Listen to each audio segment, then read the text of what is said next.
Aplicar el estoicismo puede cambiar profundamente la manera en que vives tu vida. No importa si las cosas no salen como tú deseas o si tus planes nunca siguen la línea recta que imaginaste. Aplicar el estoicismo es aprender a lidiar con la vida tal como es, no como te gustaría que fuera.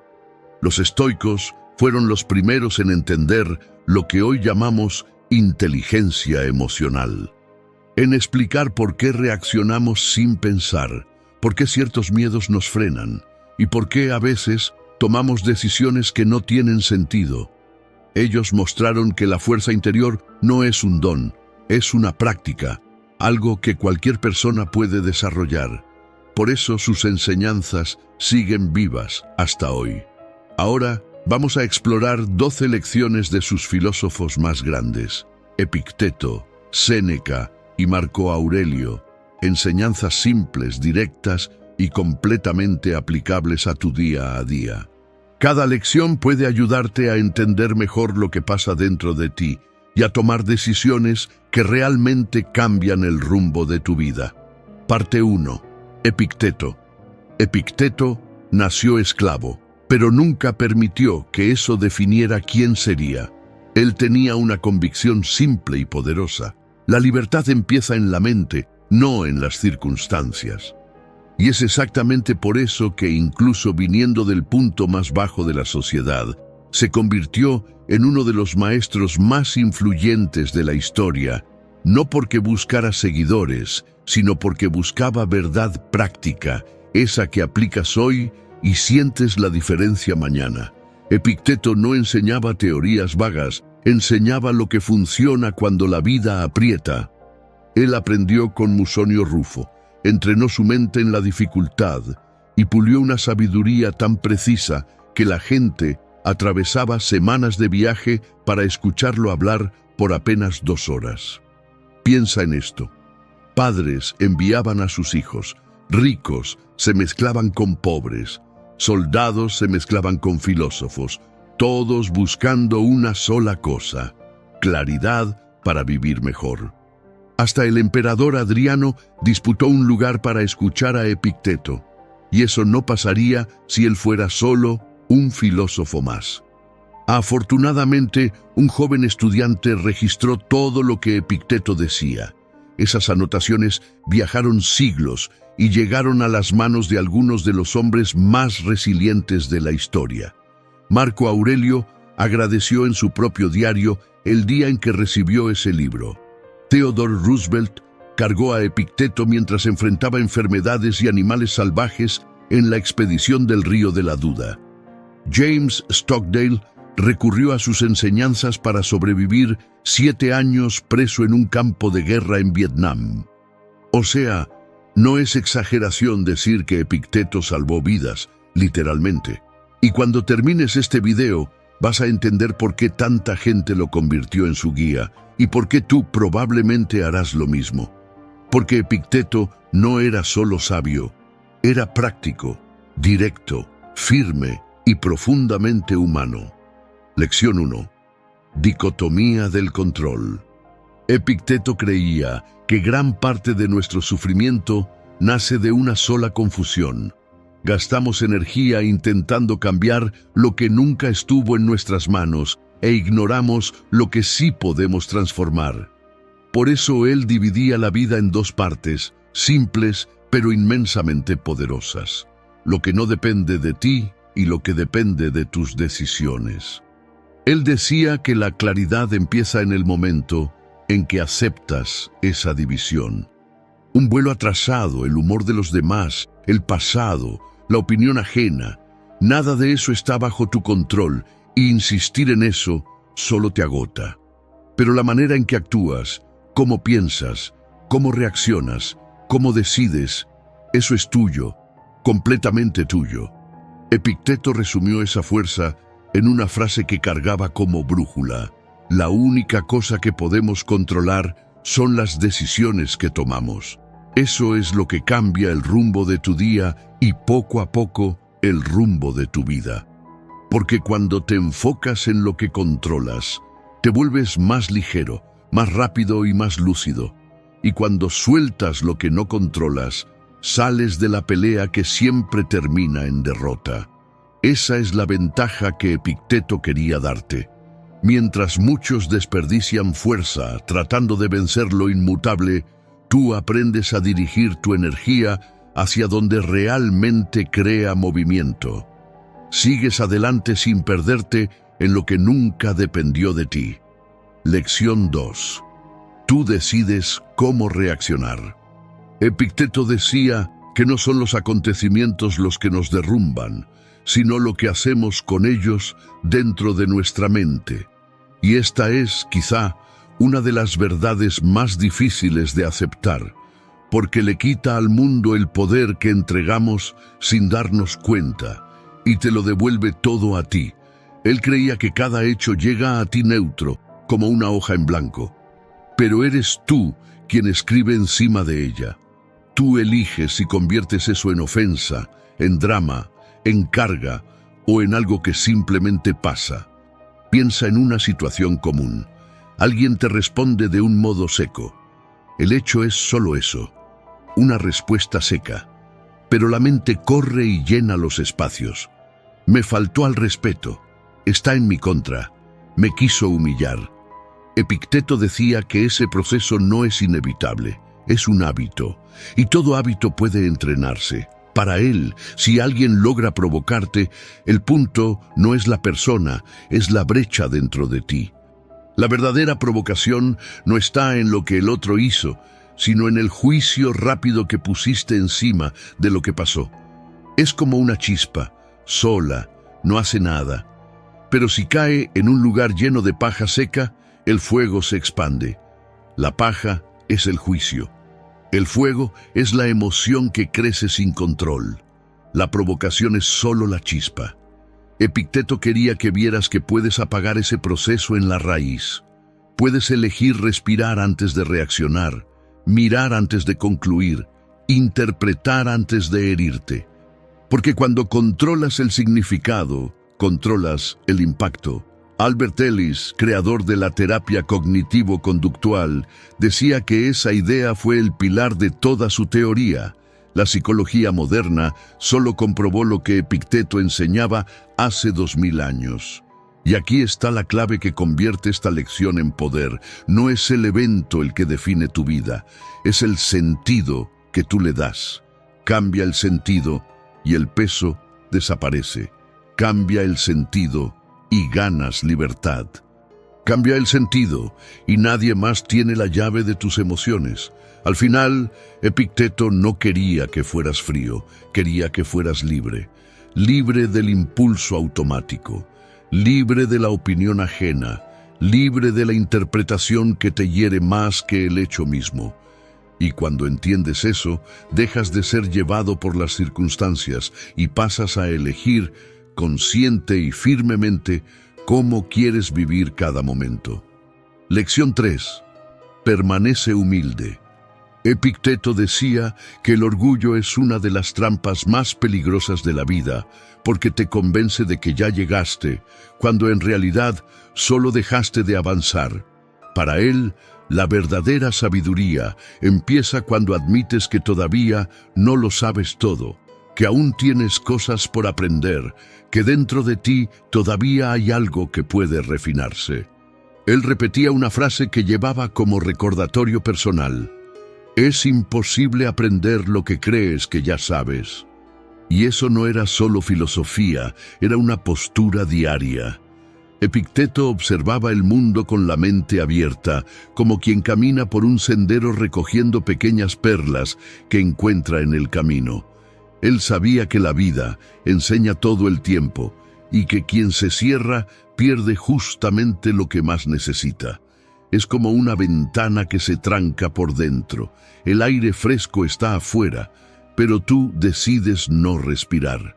La humildad que Epicteto defendía no era sumisión, era claridad. Era la valentía de mirarte sin máscaras. Era reconocer que siempre hay algo por ajustar, que no estás compitiendo con nadie, sino evolucionando contigo mismo. A él le gustaba preguntar, ¿progresaste? Y esa pregunta no tenía que ver con aciertos, títulos, elogios o victorias externas. Tenía que ver con la sinceridad de admitir que aún hay cosas por mejorar, de notar dónde todavía reaccionas por impulso, dónde aún te pierdes por orgullo, dónde sigues escogiendo atajos cuando deberías escoger disciplina. Epicteto veía la vida como un proceso continuo de pulido, y quien se siente demasiado listo deja de crecer, igual que una hoja sin filo deja de cortar. Por eso decía que mantuvieras los ojos abiertos, el corazón disponible y el ego en su lugar. Al final, permanecer humilde no es disminuir tu valor, es reconocer tu potencial, es aceptar que puedes ir más lejos, que puedes pensar mejor, actuar mejor, vivir mejor. Y cuando llevas esa postura, cada persona, cada error, cada conversación y cada silencio se convierte en un maestro. Así es como progresas, así es como te vuelves alguien que evoluciona sin importar la etapa de la vida en la que estés. Lección 4. Usa las dificultades como oportunidades. Epicteto decía que es en los momentos difíciles donde aparece nuestra verdadera estructura. No cuando todo está en orden, sino cuando algo se sale de control, cuando la vida cambia el camino sin pedir permiso y te obliga a respirar hondo y decidir quién vas a ser frente a eso. Él comparaba cada dificultad con un tipo de adversario interno, no alguien que está ahí para destruirte, sino alguien que prueba tu firmeza, tu paciencia, tu capacidad de continuar incluso cuando preferirías parar. Es como si la vida pusiera nuevos pesos en tus manos, no para castigarte, sino para mostrarte cuánto ya puedes cargar. Y aquí hay una decisión que lo cambia todo. Puedes ver el problema como una barrera injusta, una prueba de que nada funciona para ti, o puedes verlo como parte de tu entrenamiento, algo que moldea tu resistencia, del mismo modo en que el roce moldea la piedra. Epicteto siempre recordaba que no es el obstáculo lo que te define, es la forma en que te posicionas frente a él. La dificultad puede endurecerte o puede alinearte, puede quebrarte o puede construirte. Tú eres quien decide el significado. Y es eso lo que vuelve esta lección tan poderosa. Cuando entiendes que nada externo tiene autoridad final sobre ti, cuando notas que lo que duele no es el hecho, sino el apego, la expectativa, el juicio precipitado, algo se abre dentro de ti. Dejas de pedir que la vida sea suave y pasas a pedir estar preparado para ella. Epicteto no romantizaba el dolor, simplemente lo trataba como materia prima. Él creía que cada incomodidad trae un mensaje, cada retraso trae una reorganización, cada desafío trae una oportunidad de ver dónde sigues dependiendo demasiado, dónde todavía te apoyas de más, dónde aún te pierdes en lo que no puedes controlar.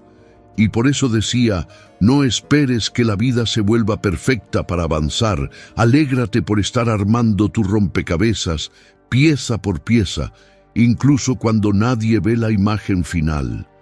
Al final, para Epicteto, la dificultad no era un castigo, era un llamado.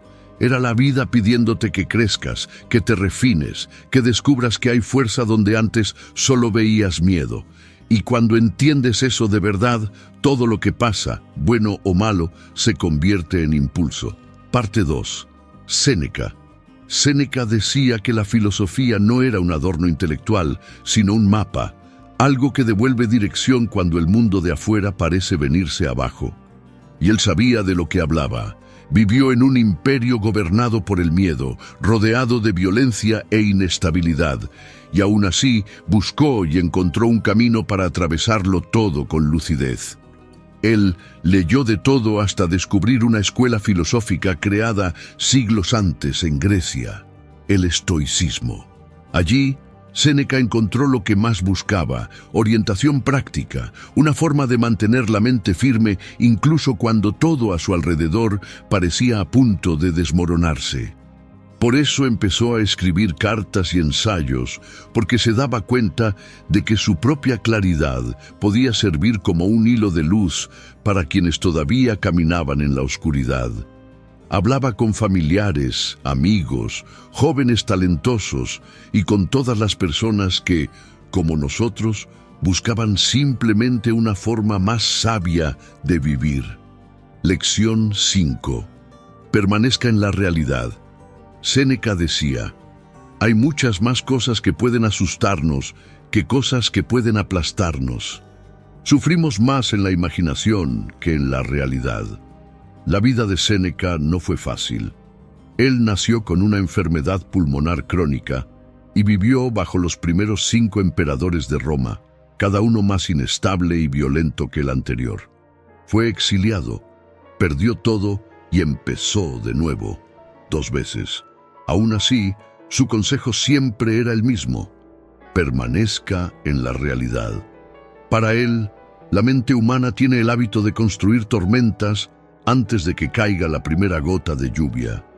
Creamos escenarios trágicos, anticipamos dolores que tal vez nunca lleguen, ensayamos derrotas que ni siquiera existen y cuando nos damos cuenta, ya estamos cansados de pelear guerras que nunca pasaron.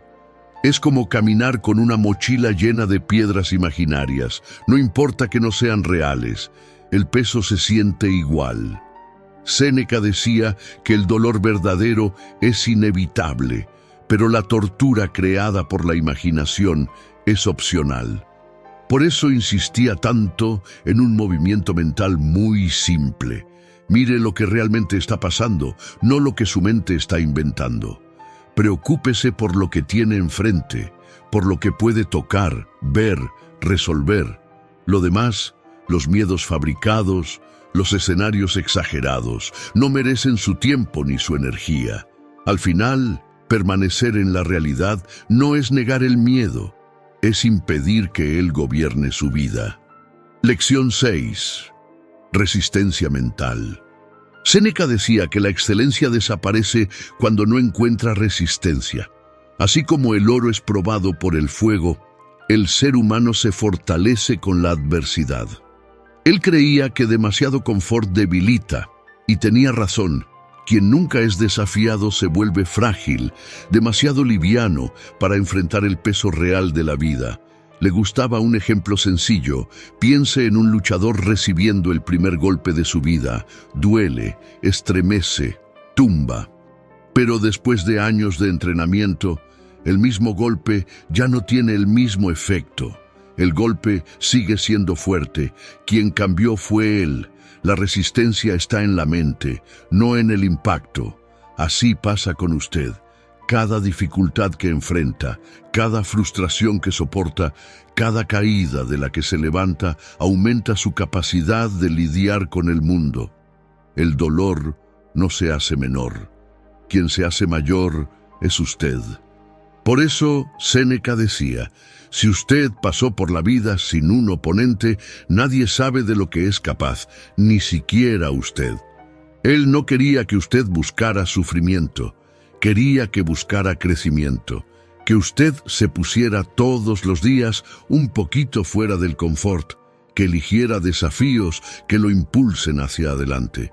Y cuando aparezca algo difícil, porque aparecerá, mírelo como un llamado, no como una amenaza. Así es como se desarrolla una fuerza real, una fuerza que lo acompaña toda la vida. Lección 7. Conéctese con quien lo hará evolucionar. Séneca decía que el alma absorbe aquello que toca, por eso repetía sin cansarse: asóciese con quienes puedan hacerlo mejor. Él creía que nadie vuelve igual después de estar con alguien. Cada persona deja un rastro, un gesto, una marca. Por eso el círculo que usted tiene alrededor es uno de los factores más importantes de su vida, mucho más de lo que imaginamos. Usted ya ha visto esto pasar. Conviva con alguien que se queja todo el tiempo y pronto estará quejándose también. Quédese demasiado tiempo con alguien que se rinde fácil y pronto estará rindiéndose sin darse cuenta. Pero basta estar cerca de alguien disciplinado, decidido, responsable. para sentir que su propia postura empieza a ajustarse. La mente es contagiosa. Séneca no tenía miedo de cortar lazos cuando era necesario y usted tampoco debería tenerlo. Ambientes que lo hunden no merecen su presencia. Relaciones que lo hacen pequeño no merecen su tiempo. Y al mismo tiempo, cuando encuentre personas que lo empujen hacia arriba, acérquese sin dudar. Él decía que algunas enfermedades pasan por el tacto y la mente también. Por eso, elija quién toca su pensamiento. Lección 8. La vida es finita. Séneca decía que cometemos un gran error al pensar así. Creemos que la muerte está en el futuro, pero la mayor parte de la muerte ya pasó. Todo el tiempo vivido ya le pertenece a la muerte. Para él, como para muchos filósofos, la muerte era un tema constante. Él decía, prepare su mente como si estuviera al final de la vida, no aplace nada, haga un balance todos los días. Quien se dedica a cerrar cada día como si fuera un capítulo completo, nunca siente falta de tiempo. Pero su visión más profunda sobre la muerte es que no es un evento lejano, es algo que pasa continuamente. Morimos un poco todos los días, decía Séneca. El tiempo que usted pasó escuchando este video ya se fue. Esos minutos murieron y usted no puede recuperarlos. Ningún día, ningún minuto, ningún segundo vivido puede revivirse. No es que tengamos poco tiempo, decía Séneca, es que desperdiciamos mucho. Por eso, su recomendación era simple y directa: viva ahora. Si hay algo que usted debe guardar de los escritos de Séneca, es esto: no espere, no aplace, no dé por hecho que mañana estará disponible. La vida es inconstante, agarre lo que tiene hoy, viva mientras pueda. Parte 3. Marco Aurelio. No había nadie como Marco Aurelio, el último de los 5 grandes emperadores de Roma. Marco Aurelio era un estudioso del estoicismo, una filosofía creada en Atenas en el siglo III a.C., basada en la idea de que no controlamos lo que pasa a nuestro alrededor, solo controlamos cómo respondemos a eso. Él lideraba un imperio que enfrentó una pandemia de 15 años, conflictos internos, guerras en las fronteras, desigualdad y un ambiente cultural en decadencia. Ante esto, se vuelve claro por qué buscó refugio en el estoicismo. Marco decía que el estoicismo era como un remedio para el alma, algo que calma, como una compresa tibia puesta sobre la piel irritada. Por eso dejó al mundo su única obra conocida, Meditaciones, un documento completamente único en la historia, escrito no para impresionar, sino para orientar a quienes vendrían después. Como destacó el historiador Brand, pocos hoy se interesan por las batallas o estrategias militares de Roma. Lo que los siglos preservaron fue el cuaderno de reflexiones de un hombre cuya vida personal casi no conocemos.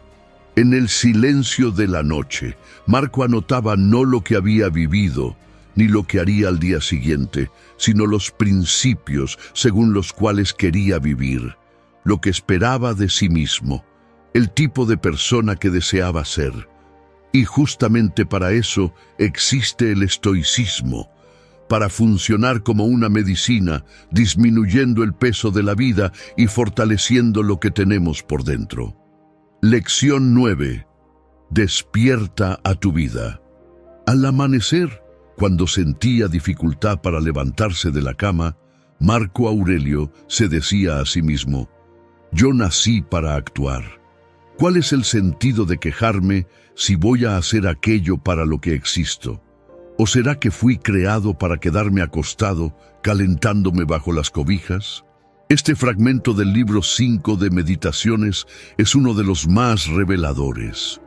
Es una conversación honesta que él tenía consigo mismo, repetidamente, en muchas mañanas, como cualquier persona que intenta vencer su propia pereza. Él sabía que necesitaba levantarse, pero deseaba con fuerza quedarse en el calor de las sábanas. Es fácil identificarse con eso y al mismo tiempo es impresionante. Al fin y al cabo, Marco Aurelio no necesitaba levantarse. Él era el emperador. Nada lo obligaba a salir de la cama. Podía dormir cuanto quisiera, nadie le descontaría el salario, nadie lo llamaría a rendir cuentas. Aún así, él hacía cuestión de levantarse temprano y empezar el trabajo. ¿Por qué? Como escribió Dante, debajo de las cobijas no hay camino hacia la grandeza. Marco entendía que conquistar la mañana es el primer paso para conquistar el día y para vivir con disciplina. Ser el hombre más poderoso del planeta no lo eximía de vivir de acuerdo con la naturaleza. Él sabía que su título no lo hacía especial, sus responsabilidades internas seguían esperándolo. Quedarse en la cama significaba solo perder tiempo, empezar el día corriendo atrás, viviendo en modo reactivo y no al mando. Es simple. Si quieres producir, evolucionar y construir algo grande, necesitas despertar a tu propia vida, literalmente. Lección 10. El obstáculo es el camino. Marco Aurelio escribió que nuestras acciones pueden ser bloqueadas, pero nuestras intenciones y nuestra disposición interior nunca pueden ser interrumpidas, porque la mente siempre puede adaptarse y transformar cualquier situación en parte de su propósito. El obstáculo que aparece en el camino no impide la acción, se convierte en la acción. Lo que nos atrasa, cuando es trabajado con inteligencia, empieza a adelantarnos. Lo que está en el camino se convierte en el camino. Una forma de vivir es huir de las dificultades, evitar lo que es desagradable, elegir lo que es fácil y tratar de escapar de cualquier incomodidad. La otra forma es la estoica. Podemos entrenar nuestra mente para ver las dificultades como materia prima para crecer, como un empujón para desarrollar paciencia, resistencia, valentía y preparación. Podemos verlas como oportunidades para demostrar nuestro valor, para aprender sobre las personas, sobre nosotros mismos y sobre la vida. Marco Aurelio creía profundamente en esta segunda mirada. Él decía que el fuego transforma todo lo que se le arroja. No importa qué sea, lo convierte en combustible. Para él, los obstáculos funcionan de la misma manera. Fortalecen a quien los enfrenta de frente. Para los estoicos, no se trata de aceptar la dificultad de manera pasiva. Se trata de aceptar trabajar con ella, sacarle lo mejor y usarla como palanca. Así, todo lo que ocurre puede transformarse en energía para avanzar, haciéndonos más fuertes, más lúcidos y más preparados. Es así como el obstáculo se convierte en el camino. Lección 11. Las virtudes estoicas. Si en algún momento de tu vida, escribió Marco Aurelio, encuentras algo mejor que la justicia, la honestidad, el autocontrol y la valentía, si encuentras algo mejor que eso, abrázalo sin reservas. Debe ser algo extraordinario. Mientras escribía Meditaciones, Roma enfrentaba una guerra de 5 años, la mayor inundación del río Tíber en toda su historia, hambre generalizada. Tras ganar la guerra, los soldados que regresaban a casa trajeron una enfermedad mortal conocida como la peste antonina. Agotadas por el hambre y la plaga, numerosas tribus hostiles del norte aprovecharon la oportunidad para unirse y atacar a los romanos. Durante el resto de su reinado, él enfrentó simultáneamente los males de la peste y la guerra, y aún así, en su diario, Marco no mencionó nada de eso. Lo que registró fue otra cosa, que ninguna dificultad, por grande que fuera, podía impedir a alguien actuar con las 4 virtudes estoicas: valentía, templanza, justicia y sabiduría. Para él, vivir estas 4 virtudes hacía cualquier situación más simple, incluso las más complejas. Él decía que al final de todo, solo una cosa importa: hacer lo correcto. Todo lo demás es secundario. Recuerda este principio, escribió Marco Aurelio. Cuando algo amenace con causarte dolor, la cosa en sí no es una desgracia. Soportarla y prevalecer es una gran fortuna. Cosas que no queríamos suceden a todos, incluso a Marco. Un negocio que fracasa, alguien querido que se va, una relación que termina. Nuestra mente llama a eso mala suerte simplemente porque no era lo que queríamos. Pero Marco Aurelio proponía ver lo contrario, no decir qué mala suerte que esto haya pasado, sino qué suerte que atravesé esto sin perder mi carácter. Para los estoicos, solo existe daño cuando hay pérdida de integridad. Si nuestro carácter permanece firme, nada nos quitó lo esencial. Marco Aurelio decía, es una suerte que esto haya pasado y que yo haya salido ileso, no destruido por el presente ni asustado por el futuro. Podría haberle pasado a cualquiera, pero no todos habrían salido ilesos. Puede no ser agradable perder dinero, ser criticado o ser decepcionado, pero eso no nos vuelve desafortunados. Nuestra capacidad de responder sigue intacta, nuestro carácter permanece con nosotros. Y eso, decía Marco, es una gran fortuna. Lección 12. Sé consciente de la muerte. Como dijo Marco Aurelio, podrías perder la vida ahora mismo. Deja que eso determine lo que haces, dices y piensas. El filósofo Pierre Hadot describía meditaciones como un conjunto de ejercicios espirituales, y ninguno de ellos es tan frecuente como recordar la propia mortalidad. Tal vez fueron sus propios problemas de salud los que lo hicieron tan consciente de la muerte.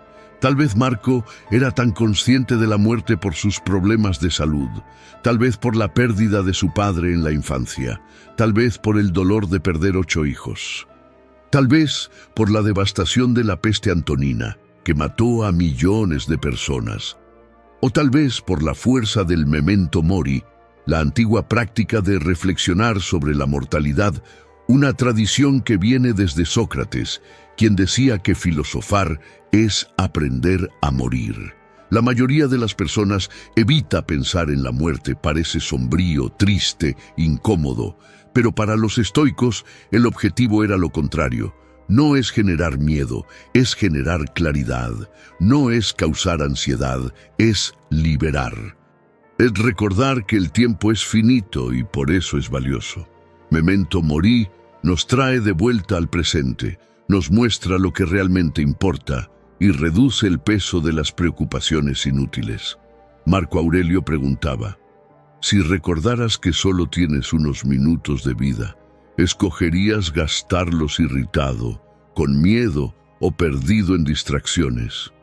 Nuestra mortalidad no debe paralizarnos, debe despertarnos. Ella pone todo en perspectiva, disminuye el volumen de los asuntos sin sentido, tontos e inútiles en los que desperdiciamos tanta energía, porque a la luz de la muerte, pocas cosas merecen la pena para irritarse, estresarse o preocuparse. Por lo tanto, sigue recordándote, como hacía Marco, que podrías dejar la vida ahora mismo. Deja que eso determine lo que haces, dices y piensas.